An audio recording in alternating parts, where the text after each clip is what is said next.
Bonsoir à vous. Nous avons vu hier que l'état émotionnel, l'état d'équilibre cognitif, mental, émotionnel pouvait influencer, jouer en notre faveur, c'est-à-dire bien-être, ou en notre défaveur, c'est-à-dire déséquilibre et donc malaise ou mal-être, pouvant même nous conduire, comme ça a été a priori, mais finalement a posteriori pas du tout le cas pour Mika, que d'être entre les mains du médical et de vérifier après fausse alerte que tout allait bien. Cependant, ça ne l'a absolument pas empêché de faire cette petite crise d'angoisse. Et donc, comment gérer à court terme, dans l'effet immédiat, en moins d'une minute, en quelques secondes, une perturbation émotionnelle, un désalignement, un stress, et donc une peur, une anxiété, une appréhension plus ou moins prononcée, voire une angoisse. Comment se réaligner, comment s'apaiser, comment se recentrer, voire comment s'ancrer, comment revenir en son centre, en son axe, et désamorcer la mécanique psycho-émotionnelle qui nous désaligne du fait d'une situation, d'un contexte non favorable à notre sérénité, notre quiétude du moment.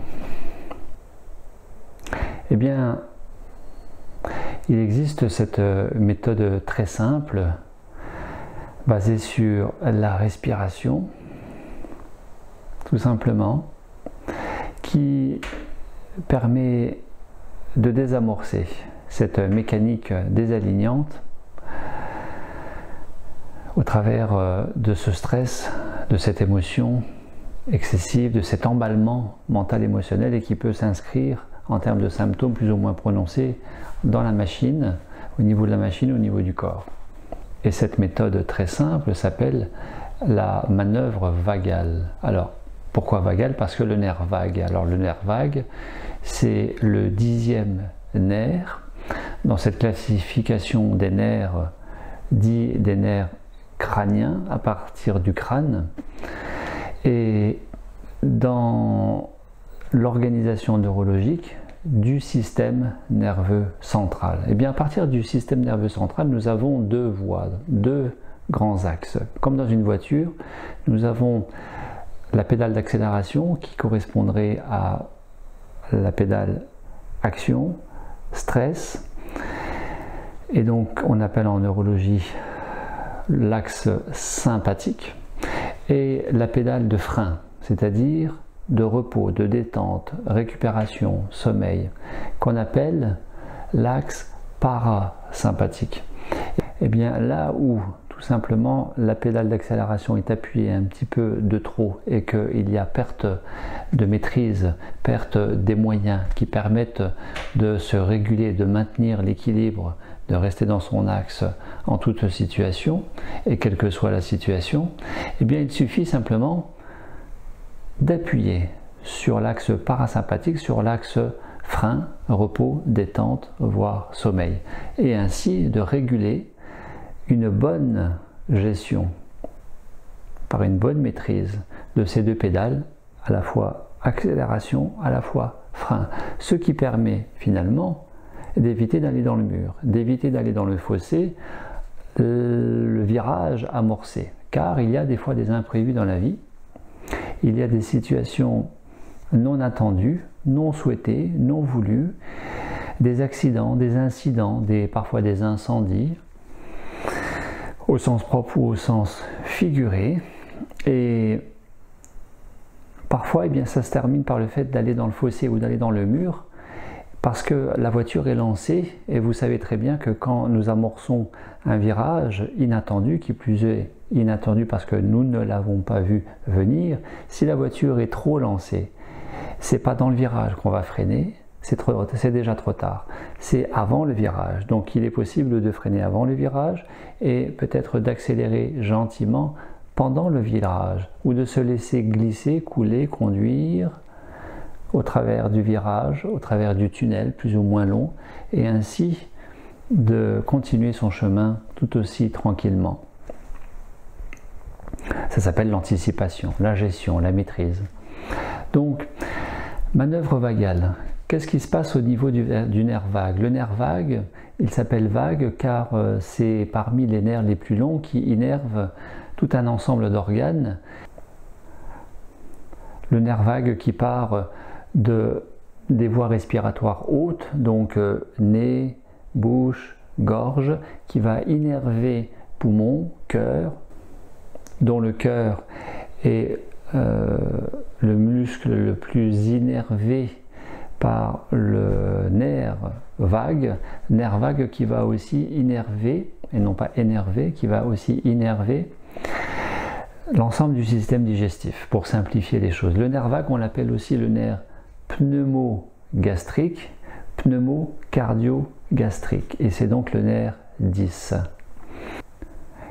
En 1921, il y a ce pharmacologue germano-américain, Otto Loewi, qui fait la grande découverte que ce nerf vague stimule la sécrétion d'acétylcholine et ainsi va favoriser la diminution, freination, voire la régulation du muscle cardiaque.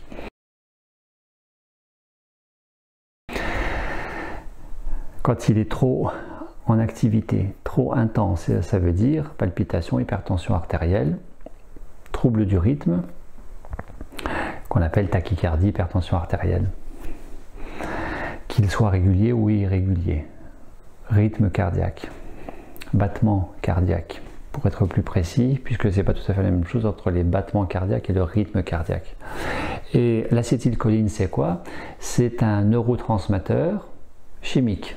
Neurotransmetteur étant une substance qui permet de transporter, véhiculer une information d'un neurone à un autre. Voilà, et donc la manœuvre vagale permet tout simplement de freiner l'activité cardio-respiratoire et ainsi d'avoir une véritable action anti-stress, anti-émotion perturbante, anti-angoisse, anti-peur.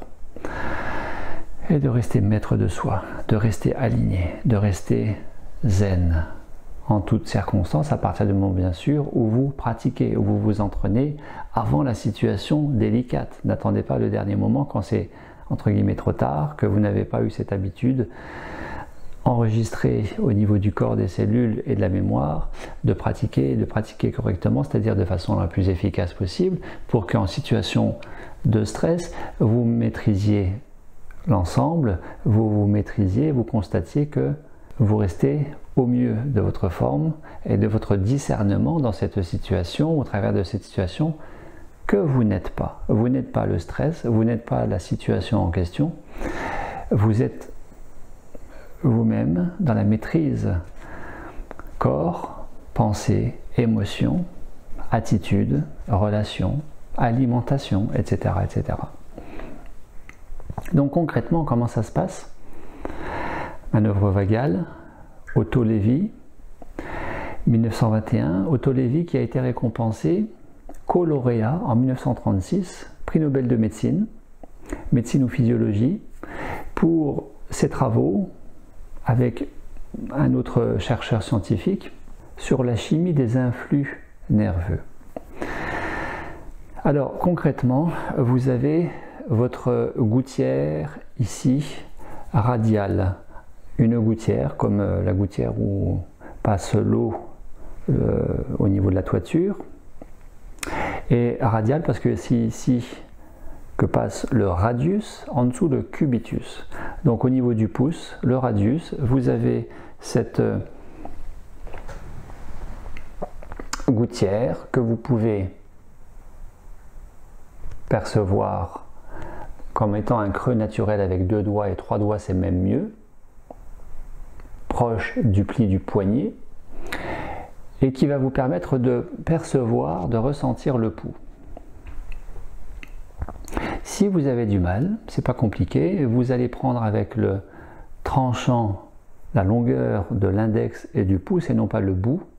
Vous allez prendre sous le plancher de la mâchoire inférieure et contre le haut du cou. Et vous allez légèrement serrer et percevoir le pouls. Que vous le preniez ici ou que vous le preniez ici. Et maintenant, vous êtes au repos. Manœuvre vagale qu'il est tout à fait possible de pratiquer assis, debout ou allongé, si possible en évitant de marcher, de courir ou de faire toute autre chose, debout, assis ou allongé, les yeux fermés ou les yeux ouverts. Bien évidemment, vous éviterez de réaliser cette manœuvre vagale dans tout contexte de situation potentiellement dangereuse. Donc il n'est pas question de réaliser cela en conduisant, en sciant, en coupant, en étant avec une tronçonneuse, en marchant, qui plus est en marchant, en descendant des escaliers, etc., etc. Vous êtes, entre guillemets, au repos, assis, debout ou allongé. Et donc, vous maintenez la perception du pouls et vous allez, en 3 temps, réaliser cela. D'abord, vous videz les poumons.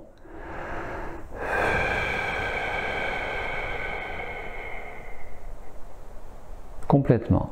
Ils ne sont jamais complètement vidés, il reste toujours un peu d'air, mais vous faites une expiration prolongée. Et puis là, vous allez inspirer lentement, profondément. Je dis bien lentement, profondément.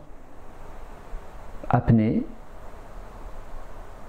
quelques secondes, sans vous étouffer, sans vous asphyxier, quelques secondes. Et vous allez expirer tout aussi lentement, profondément.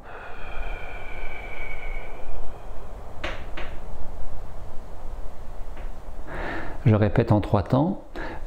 Vous maintenez la perception du pouls. Vous videz les poumons, vous expirez. Vous inspirez lentement, profondément. Vous vous mettez en apnée. 2, 3, 4, 5 secondes, pas plus. Vous expirez lentement, profondément, sur une longueur tout aussi longue, sur une durée tout aussi longue que l'inspire, voire légèrement plus longue. Et qu'est-ce que vous allez constater? Obligatoirement que le pouls ralentit. À partir du moment où vous êtes centré sur cette opération d'observer cette respiration en plusieurs phases, en même temps que vous la réalisez, que vous la vivez, donc de ne pas vous laisser embarquer par les pensées, par le mental, qui risquerait d'entretenir l'état de stress, de tension, de pouls accéléré. Donc je répète, prendre le pouls, vider les poumons, inspirer profondément, tranquillement, lentement, profondément. Apnée. Expirer, ralentir naturellement le rythme du pouls, le rythme du cœur, tout en vidant les poumons par l'expire. Et vous constatez que le pouls diminue. Et voilà. Il vient d'y avoir stimulation du nerf vague, le 10e nerf de la boîte crânienne, le pneumogastrique, sécrétion, activation de sécrétion d'acétylcholine, laquelle substance, lequel neurotransmetteur chimique va freiner l'activité du cœur. Et tout de suite, ça va mieux. Alors, c'est une réponse immédiate qui dure quelques secondes pour la mettre en route, la rendre efficace, mais je dirais avec ce petit mais qu'elle n'est efficace qu'à court terme sur l'instant présent. Ce qui veut dire que le problème, le souci, la situation, le contexte à l'origine de cette tension, ce stress, cette émotion perturbante, qui une fois encore peut se solder si c'est trop souvent répétée ou soutenue sur un niveau trop important peut se solder par une hospitalisation, un accident de santé physique. Bien sûr, il est aussi question de régler en amont ce qui fait qu'il y a ce symptôme, ce stress. Ce qui permet, indirectement parlant, aussi, par voie de conséquence, d'éviter le recours aux compensations, aux béquilles. Plus vous gérez en régulant l'état émotionnel, mental, donc psychologique, vers le ici et maintenant, je suis bien, je suis zen, je me sens cool, moins vous avez besoin, envie d'aller vous ruer peut-être. Réflexe que tout le monde connaît, que tout le monde a connu, vers la béquille, la compensation, c'est-à-dire la fume, c'est-à-dire la cigarette, c'est-à-dire peut-être l'alcool, le verre d'alcool ou la bouteille d'alcool, c'est-à-dire le miam-miam, le manger, manger plus pour se remplir que pour se nourrir, ou toute autre béquille. Voilà, je vous remercie. Bonne pratique, manœuvre vagale. Et je vous dis à très bientôt. Au revoir.